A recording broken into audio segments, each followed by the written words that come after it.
Eu quero começar dizendo: meu nome é Gabriela Matos Cardoso, eu sou ex-PET, por isso que eu estou muito feliz de estar aqui. Hoje eu faço parte do grupo do Programa de Português para Estrangeiros, o PPE, e mais especificamente a gente está começando a botar de pé agora o curso de literatura no Português para Estrangeiros. Então eu quero agradecer muito às minhas parceiras, que é a Ana Paula e a Renata, que estão ali, que também fazem parte do pessoal da literatura. Como já foi dito, eu faço mestrado em literatura brasileira e as gurias também, então é uma troca muito importante que nós fazemos. Hoje eu vou falar para vocês de uma aula que tem um objetivo de não ser historiográfica de maneira nenhuma, e mesmo que o autor, o período literário, eles estejam sim em questão, mas como plano de fundo dessa aula, como vocês vão ver, tá bom? Pode passar. Eu vou ler para vocês rapidamente a súmula, que eu acho que diz muita coisa. O curso consiste de leitura e discussão de textos literários de autores modernos e contemporâneos da literatura brasileira. Nesse caso aqui, no meu caso, que é a literatura 2, a partir do século XX.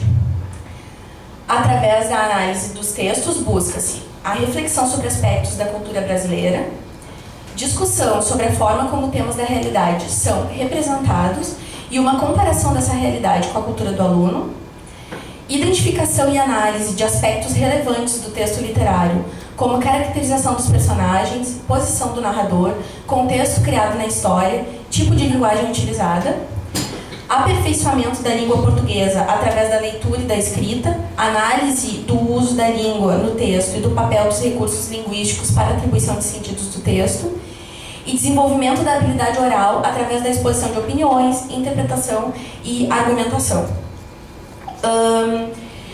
Quando eu programei essa aula, eu fiz duas perguntas que foram muito importantes. Primeiro, por que trabalhar um romance com estrangeiros? Isso já foi respondido pela UCN, mas eu quero contribuir com essa parte aqui, esse exemplo que eu trouxe do Orientações Curriculares para o Ensino Médio, volume 1. Que são orientações para o ensino médio, mas eu achei que cabem muito bem para o ensino de língua aqui.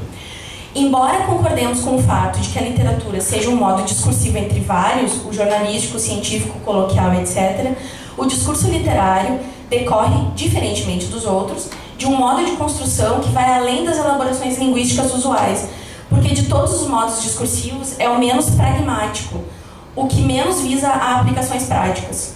Uma de suas marcas é a sua condição limítrofe, que outros denominam transgressão, que garante ao participante do jogo da leitura literária o exercício da liberdade e que pode levar a limites extremos as possibilidades da língua.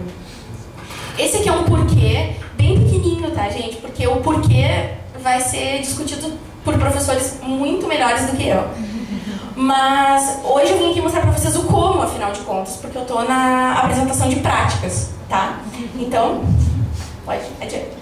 Aqui já é a minha aula, tá bom? Eu tive que transformar ela em PowerPoint, então ela ficou um pouco estranha. Eu espero que vocês consigam entender. Essa daqui não é uma tarefa já é uma tarefa de compartilhando leituras e trocando experiências, como eu coloquei ali. Porque os meus alunos, eu pedi que os alunos lessem o Vidas Secas um mês antes da aula que nós tivemos. E esses alunos, eu orientei muitas vezes, durante muitas aulas, que eles lessem o livro ignorando aquilo que eles não encontrassem no dicionário e que fosse muito difícil, de difícil compreensão. E mesmo antes de procurar no dicionário, eu pedi que eles lessem e tentassem seguir adiante e entender pelo contexto que eles estavam lendo. Durante esse mês, eu tive 4 aulas com eles e pouquíssimas vezes eles vieram me procurar para dizer assim: ah, não, impossível de ler, não estou entendendo. Porque eles fizeram exatamente isso. Não entendi essa parte, vou entender mais adiante. E foi o que aconteceu. Então, essas primeiras tarefas eram tarefas de interpretação primárias, que foram base para uma leitura mais minuciosa que foi feita no decorrer da aula, mais adiante na aula. Essa primeira questão aqui, eu não vou ler toda para vocês, mas era sobre a caatinga, por exemplo, que é o único bioma exclusivamente brasileiro. E isso é super importante para a leitura do Vidas Secas. Nós aqui, quando pensamos nos nossos estereótipos de nordestino, por exemplo, sempre vem a questão da pobreza, da seca, etc. Mas para os estrangeiros isso não é claro.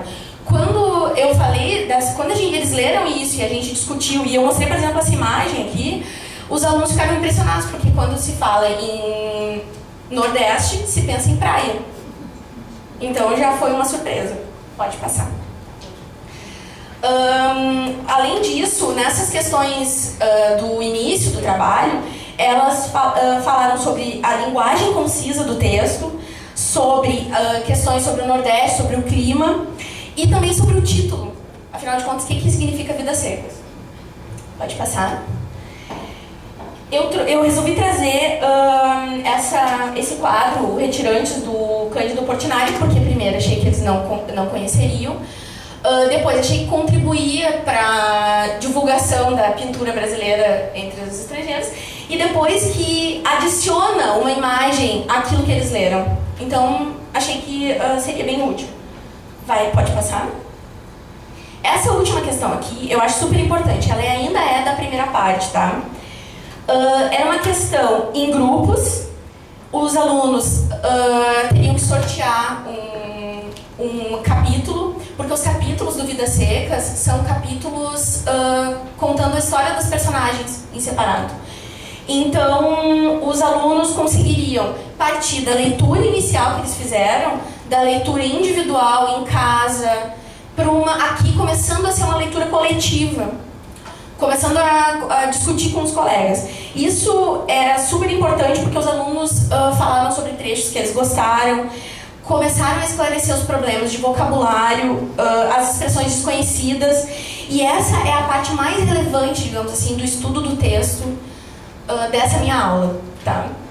Isso começou aqui, gente, mas vocês vão ver, as perguntas, elas possibilitam, eu trago trechos, a gente discute coisas bem específicas. Então, durante isso que eu estou dizendo agora, sobre a relevância do estudo do texto, das palavras, das expressões, etc., tá em toda a minha aula, tá? Pode passar adiante. Linhas de leitura, um primeiro estudo da obra. Aqui, finalmente, chegamos nas questões mais pontuais, tá? Eu quero ressaltar para vocês que nessa troca de impressões é que muitas vezes no diálogo, na troca de impressões no diálogo entre os alunos e comigo mesmo, isso também acontece. Eu falo uma coisa e os alunos, não, eu não li assim. Então, muitas vezes a gente acaba mudando as coisas que a gente leu através dessa discussão coletiva. Por isso que ela é muito importante. Da mesma forma quando a gente assiste um filme, sai do cinema e pergunta, e aí, o que tu achou do filme? É a mesma coisa. Às vezes a pessoa diz pra gente assim, não, eu achei essa parte muito chata. E foi uma parte que tu tinha gostado. Então, esse é o momento de falar, né? Pode passar adiante. Aqui ficou meio ruim de ler, tá? Mesmo assim eu vou insistir nisso aqui. Eu fiz a seguinte pergunta. Seu Tomás, vosmecê não regula. Para que tanto papel? Quando a desgraça chegar, seu Tomás se estrepa, igualzinho aos outros. Pois viera a seca, o pobre do velho, tão bom e tão lido, perdera tudo, andava por aí mole, talvez já tivesse dado couro às varas, que pessoa como ele não podia aguentar verão puxado. O que o trecho diz sobre o papel da educação formal no sertão, por quê? E os alunos responderam a pergunta e eu pedi que alguns escrevessem e me entregassem. Então esse aqui é um dos papeizinhos esses entregues. Isso não é, eu não faço isso normalmente, tá? Mas por causa da apresentação eu pedi que eles fizessem. Então eu vou ler para vocês.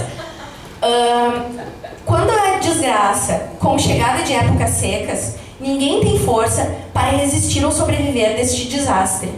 Apesar de ter educação formal, ele, como papel de patrão, não tem chance para fugir dessa situação. Quando o verão seco chega, todas as pessoas no sertão, quer é educado, quer é bruto, sofrem do que a natureza dá para os residentes do sertão. Esse trecho é tirado do que Fabiano falou sobre o patrão. Ele inveja o patrão sabedor, enquanto diz assim para esconder a vergonha dele de que ele é bruto. E também mostra que o Fabiano conforta ele próprio via essas frases. Até fica orgulhoso por capacidade de aguentar épocas secas. Não precisa dizer mais nada, né? Perfeito. Adiante. Aqui eu trouxe para mostrar para vocês algumas diferenças de algumas questões. Algumas questões eram bem abrangentes e os alunos poderiam trazer a sua experiência cultural própria, etc. E outras, eu fui mais pontual. Eu queria que eles dissessem coisas do texto. Que é essa daqui. Qual a diferença entre os dois tipos de padrão apresentados na página 23? E, tranquilamente, vou ler para vocês a resposta do Ivo. Seu Tomás da Bolandeira e o patrão atual, a ambas as pessoas obedeciam. Apesar disso, a diferença entre os dois é evidente. Seu Tomás da Bolandeira é cortês. Até o povo censurava aquela maneira. Pelo contrário, o patrão atual é muito mal culto. Ele sempre descompunha os operários por coisas triviais que não fazem sentido. Daquela forma, ele declarou a sua autoridade. Por isso, o pessoal obedecia aos dois de formas diferentes. Obedeciam ao patrão atual com raiva e reclamação e ao seu Tomás da Bolandeira espontaneamente. Pode passar. Essa é a última questão que eu trago para vocês, que eu vou ler, que dizia o seguinte, a minha pergunta era: a cachorra-baleia que vinha atrás incorporou-se ao grupo. Se ela tivesse chegado antes, provavelmente Fabiano a teria enxotado e Baleia passaria a festa junto às cabras que sujavam o copiar. Mas, com a gravata e o colarinho machucados no bolso, o paletó no ombro e as botinas enfiadas num pau, o vaqueiro achou-se perto dela e acolheu-a. E a minha pergunta foi: por que Fabiano se identificou com a cadela?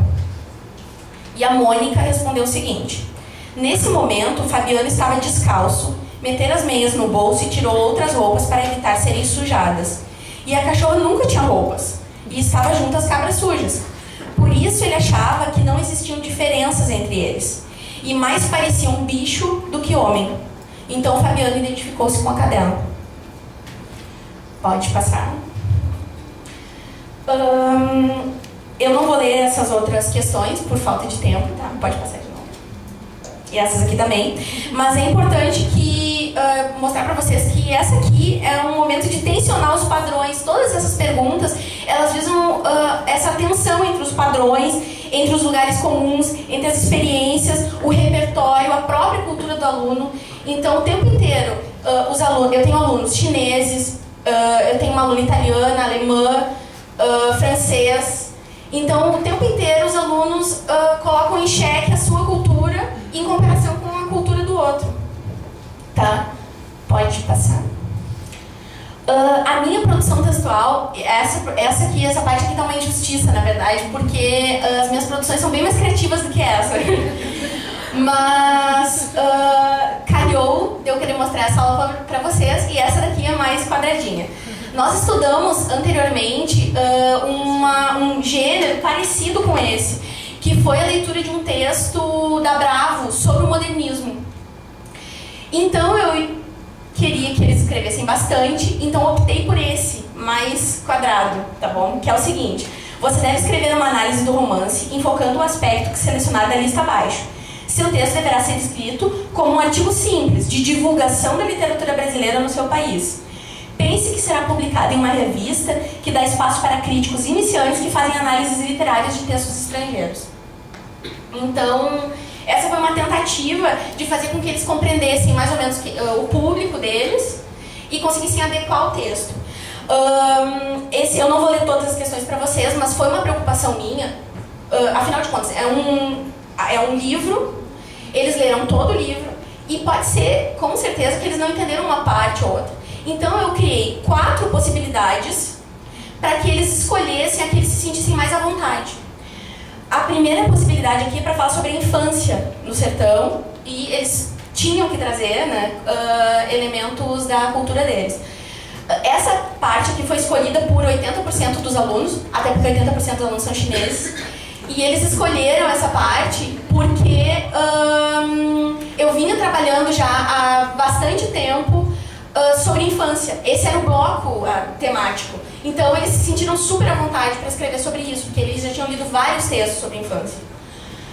Essa segunda aqui é sobre as tradições e os costumes brasileiros. Pode passar, Maria Fernanda.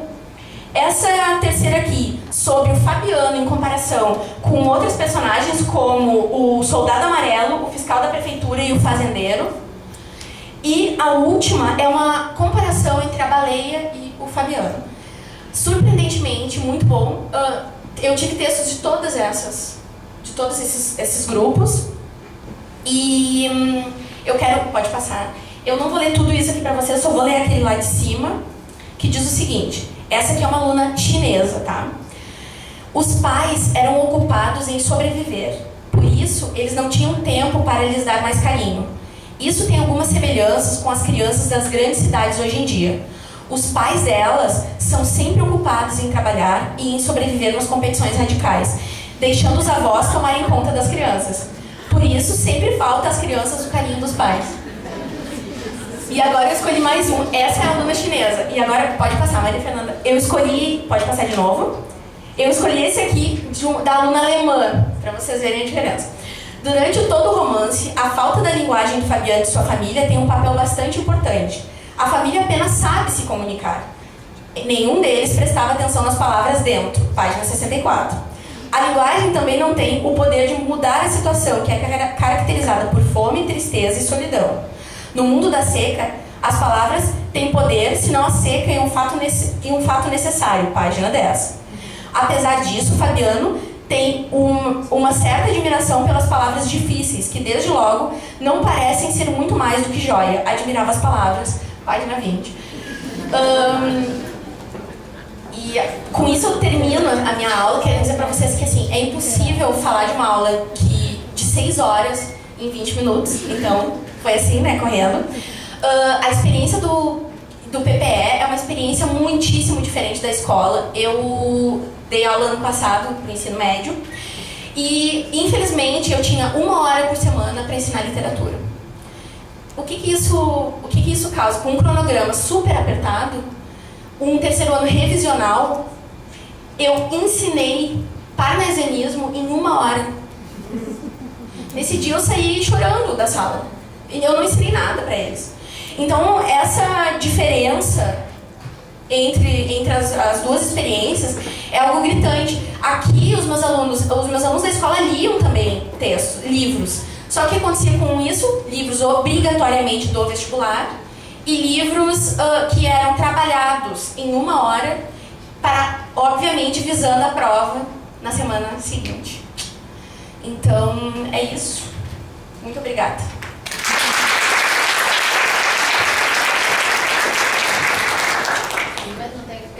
Tem mais tempo, se quiser falar. Deu tempo? Não, se quiser falar mais. Eu acho que eu falei rápido porque eu ensaiei 40 vezes. Tá. Eu vou abrir com perguntas, acho que. Então, abrimos. Alguém tem alguma pergunta para fazer para a Gabriela? Então, primeiro a Aninha. Boa. Desculpem mesmo, eu esqueci de falar isso. Os meus alunos são do nível intermediário 2, só que eu também tenho alunos do avançado. Tu já foste aluna de alguma língua adicional?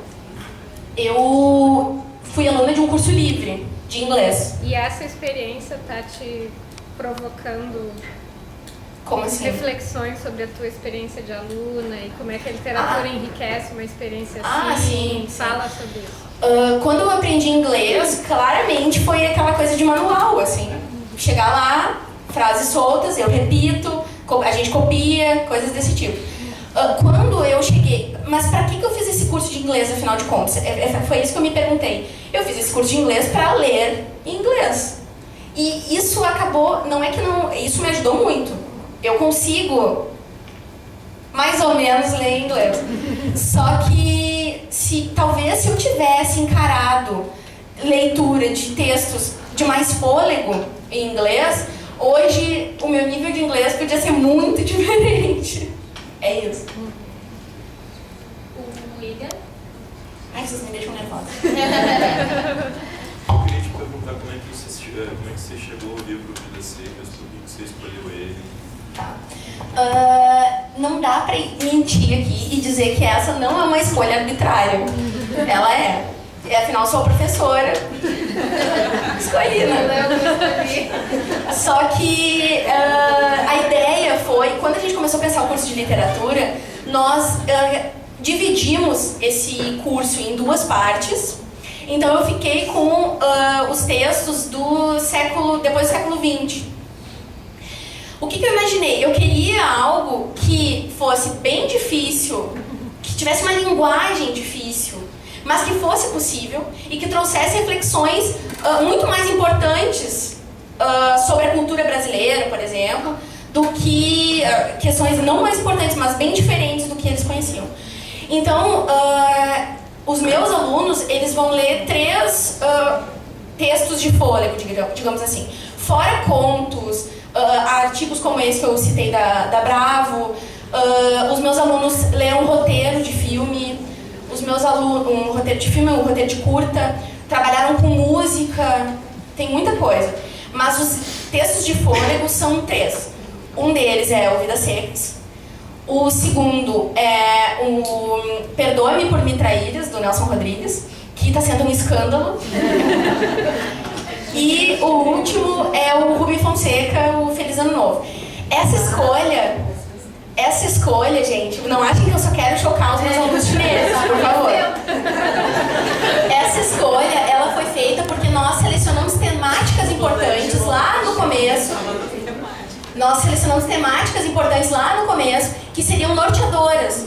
Então, eu até trouxe no meu pendrive, deixa eu ver se eu lembro mais ou menos. Começava com Cidade Moderna, então a gente leu muito poema, Drummond, João Cabral. Depois foi para infância, depois sociedade e violência. Por isso essas escolhas. Mas o Literatura 1, eu não vou lembrar de todos, mas são temas mais, por exemplo, menos chocantes, digamos assim. Então, por exemplo, tinha o amor. Por exemplo, pobreza. Que choque, ela no Ajuda para os universitários. Então, mais ou menos isso foi uma tentativa da temática, claro. A Andréia começou a perguntar. Sim. Na unidade de vocês, tinha alguma, nessa unidade, por exemplo, tinha alguma coisa de alcance, de, por exemplo, trabalhar recursos linguísticos? Tinha, mas isso ficou um pouco... Foi uma coisa que não deu muito certo, digamos assim, que ficou muito descontextualizada, essa parte. De novo, é uma injustiça, porque em outras aulas isso deu muito certo. Então essa aqui, como não deu certo, eu pensei, não vou pra lá apresentar um negócio que não deu certo. Não, eu queria que tu falasse, Gabi. Então, pensando nas que deram certo, jeito de... Não, eu explico. Era uma questão de uso do hífen. Essa, a questão que eu tinha preparado para essa aula. Então eu trouxe o sem vergonha que tinha lá no texto, com hífen, botei uma outra frase para que a gente comparasse os sentidos. E depois disso ainda trabalhei outros usos de hífen e os sentidos deles. Os alunos fizeram facilmente. Mas depois, olhando, eu pensei assim, que bobagem que eu fiz. É que hífen não tem sentido em português. Na verdade eu só trabalhei os que mudavam o sentido. Com hífen ou sem hífen.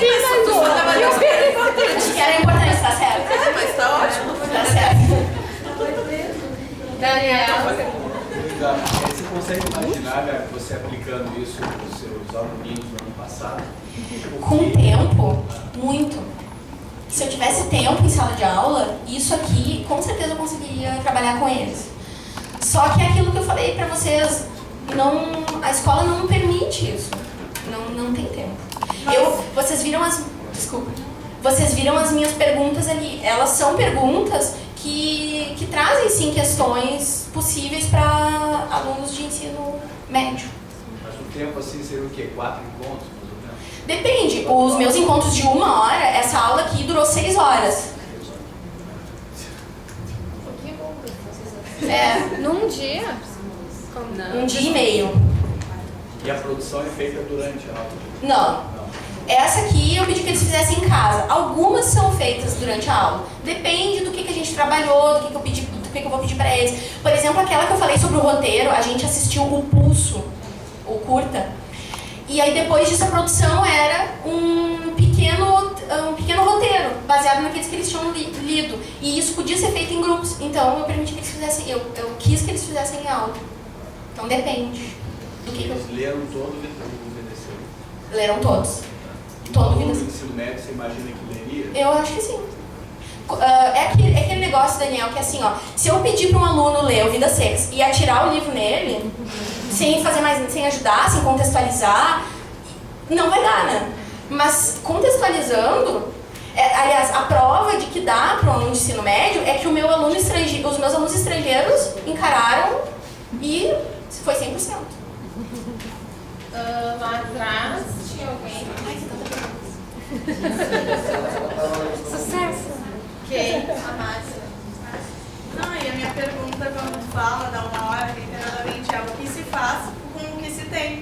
Sim. E se tu teve alguma experiência, algum planejamento que tu conseguiu adequar a essa realidade da escola ou em outra situação escolar?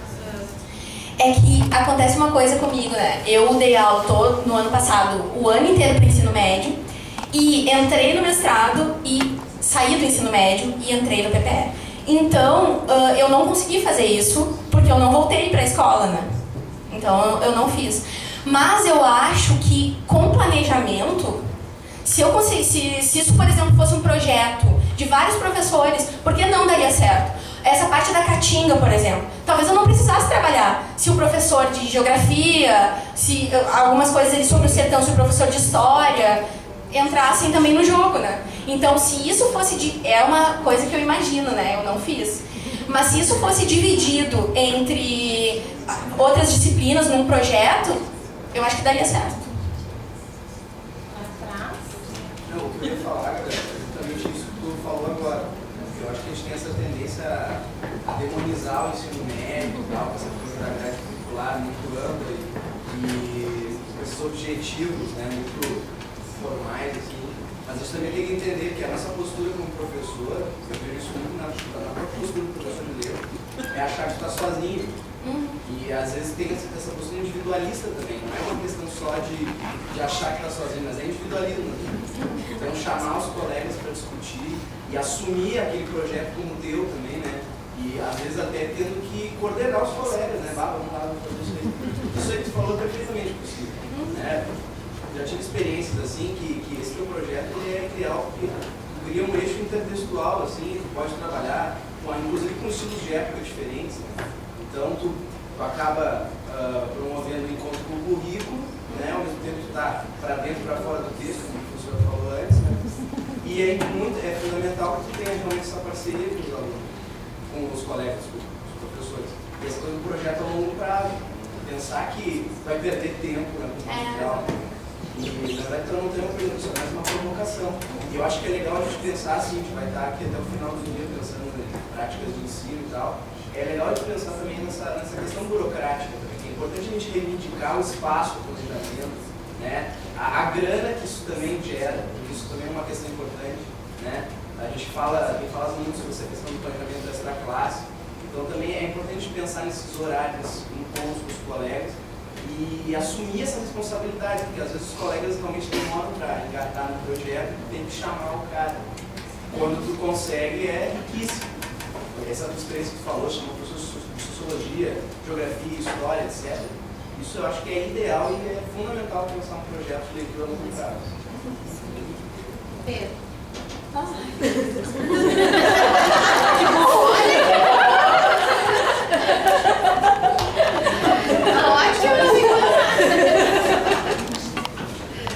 Professor, isso é a tua experiência do ano passado no ensino médio, tu estava só como professor de literatura com um período, certo? Mas tinha carga horária de língua portuguesa lá separada, certo? De 3 períodos. Pois totalmente isolada, inclusive por uma exigência do professor de português da literatura. Era uma escola privada? É uma escola privada cenecista. Então, na linha do que a gente está aqui para discutir, a conquista de mais tempo né, seria, assim, o tempo já existe, Sim, já estava lá, né? Mas essa conquista, como ele estava falando, é algo que Ah, não, está aqui tem pra razão, isso tem tudo a ver. Então, essa coisa que a Luciene falou antes, da integração entre professor de língua e professor de literatura, é mais importante ainda, né? Porque tem razão, o tempo está lá. Só que ele está dividido. Sem contar que deve ter, nesse currículo, deve ter uma língua adicional. Deve Um período ter, também. Então, a gente pode ir agregando e aí o tempo aparece. Aumenta, tem razão. Mais alguém? Alguém gostaria de perguntar? Na aula de literatura ativos, vamos dizer assim, tem uma série de livros didáticos, manuais, para no mínimo se inspirar para fazer a aula, as questões. Nessa tua aula, as questões, teve uma dificuldade, conseguiu te apoiar esse material, ou tem material já para ensino de português para estrangeiro, ou você que ela tem um trabalho muito forte de elaboração de vocês mesmo? Vai ser com certeza, isso aqui eu aprendi com a Luciene e com o PPE, a fazer desse jeito aqui, as tarefas organizar dessa forma aqui. Só que eu vou confessar, eu não abri manual nenhum para fazer essa aula aqui, porque isso não era necessário. Eu li o livro, e enquanto eu relia o livro, eu anotei todas as perguntas que eu achava pertinentes e elaborei a partir disso. Então, sim, na elaboração das questões, no formato, em como fazer, isso tem a mão da Luciene e do PPE, e da Marga. Mas nas questões, do que eu escolhi como questão, quem fez a parte toda fui eu. No material didático, daí nos próximos cursos, como novo. A gente está fazendo, daí nos próximos vai ter já esse material que foi feito. É porque esse curso está sendo montado agora por nós. Mas o esforço inicial, então, é todos de vocês? Nós três. Imagina que não fez aula com você que chega de PP, né? A Marga tem que ensinar tudo desde o começo. Mais alguém tem alguma pergunta para a Gabriela? Não é uma pergunta, eu só queria dizer que eu achei ótimo. Obrigada. Obrigada. Daniel? Eu queria só colocar uma colocação que eu acho que é o tema do dia de hoje. Se a gente está falando sobre integração, literatura e linguística, e língua, enfim, se já é difícil a gente estando na mesma área, que é a área de letras, imagina então um colégio de ensino médio para a gente pensar se vai conseguir juntar matemática, física, geografia, sociologia.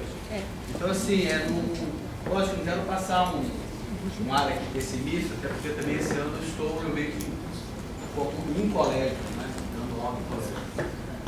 Acho que até uma frase que ano passado eu me sei, o próprio Pedro também, realmente o buraco é muito embaixo. A gente está com campanha do pré-sal, entendeu? Hoje é muito difícil. Eu acho que ele também não pode ser ingênuo, entendeu? Não é questão só de tempo, é questão também que os professores trabalham em várias escolas e esses projetos dão muito trabalho. Mas é que isso colabora com o que o Vinícius estava A falando. gente tem que realmente construir formas efetivas, estratégias concretas e práticas que possam viabilizar essa vida do professor dentro da sala de aula, de uma forma que eles possam pensar em projetos interdisciplinares, multidisciplinares, porque no fundo todos querem isso, todos sabem que é a melhor solução. Só que na questão prática há muita dificuldade para isso. Uma questão de equacionar 24 horas do dia dentro de um salário que regula em termos de 15, 20 reais a hora a aula. Então, na realidade, eu acho que é um tema que a gente tem que discutir aqui. A gente não pode ficar alienado do que está acontecendo lá fora, e nem estou querendo dizer que a realidade lá fora é ruim. Não é boa, é muito propícia e fértil. Só que a gente tem que pensar que realmente a gente poder trazer um professor de história, coisa que eu faço desde o início do ano, em um colégio, já é difícil. Professor de história, do aula de literatura, entende? Porque realmente essa dificuldade de dividir não está no tempo, está na cabeça das pessoas. As pessoas Daniel. acham que a interação vai dar muito trabalho. Então, não se faz muito. É isso. Tá. Tô dando uma de Pedro. Desculpa, Daniel. Eu só a respeito disso que o Daniel falou, eu gostaria de dizer uma coisa para vocês como aluna, que durante a disciplina de linguística e ensino, muitas vezes, quando nós ficávamos olhando para o Pedro com aquela cara de abobados, pensando, o que é que esse cara está falando? Que coisa é essa que esse cara está querendo dizer? E quando a gente ficava muito, muito incrédulo e dizia para ele, isso aí é muito legal no papo, né? O Pedro dizia uma coisa que eu carrego comigo até agora, e que é por isso que eu acho que a gente está aqui. Ele dizia, é difícil, mas não é impossível, porque eu já vi gente fazendo. Certo? Então, nós temos nós temos a presença aqui de 3 professores que estão em contato com os professores nas escolas públicas, que nós sabemos que tem bem mais dificuldades. E eu acho que é disso aí que vem essa garra desses professores de dizer pra gente assim, dá pra fazer, é difícil. Nenhum deles nunca disse que era fácil, não é fácil. Mas não é impossível, porque eles já viram alguém fazendo em algum lugar. E essas pessoas vão estar por aqui hoje, tá?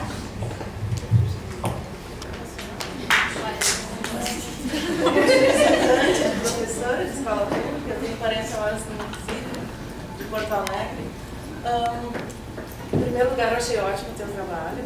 Eu trabalho com abordagem por tarefa, sou professora de inglês, mas no município, em inglês, a língua propriamente dita, a gente sabe que é o menos trabalhado, porque tem uma série de questões sociais, de comportamento, de fazer esse aluno se situar e ter o gosto para aprender. Então, até chegar na língua é bem difícil. Então, como ela sugeriu, o Daniel sugeriu, a trabalhar com interdisciplinaridade é maravilhoso. Mas, mesmo que tu consiga, por muita sorte, uma equipe diretiva que esteja propícia a isso, que tu tenha colegas que queiram fazer, é difícil. Porque demanda do teu tempo particular. Não adianta, por mais horas de planejamento que a gente tem, não cabe para tudo. E tu tem que vestir literalmente a camiseta. Tu tem que dar o teu tempo para poder ver, às vezes, num ano inteiro, 2 projetos rolar e acontecer bem. Então, olha, eu vou te dizer, é realmente difícil, não é impossível. Tu sofre o ano inteiro, quando tu finalmente consegue fazer um que dá certo, tu fica, ai, valeu a pena. Realmente, se valeu a pena, possível, valeu a pena, vale mais do que o salário, sabe? Vale. E tu vê que os alunos aprenderam alguma coisa, eles se lembram no ano seguinte, vêm contar pra ti. E aí tu vê que os outros colegas se sentem motivados. Ah, na próxima vez eu quero participar. Então, realmente, tu tem que carregar o piano. E tu entra pra lista dos professores marcantes do teu aluno, né? Eu espero que sim. Então, se tu quer fazer isso, tu tem que trazer os outros professores, tu tem que tentar engajar a equipe diretiva e estar disposta a, bom, vou trabalhar de graça algumas horas, mas depois vai dar pena. Eu quero agradecer imensamente a presença da Gabriela por ter compartilhado o trabalho dela conosco, foi muito, muito bom.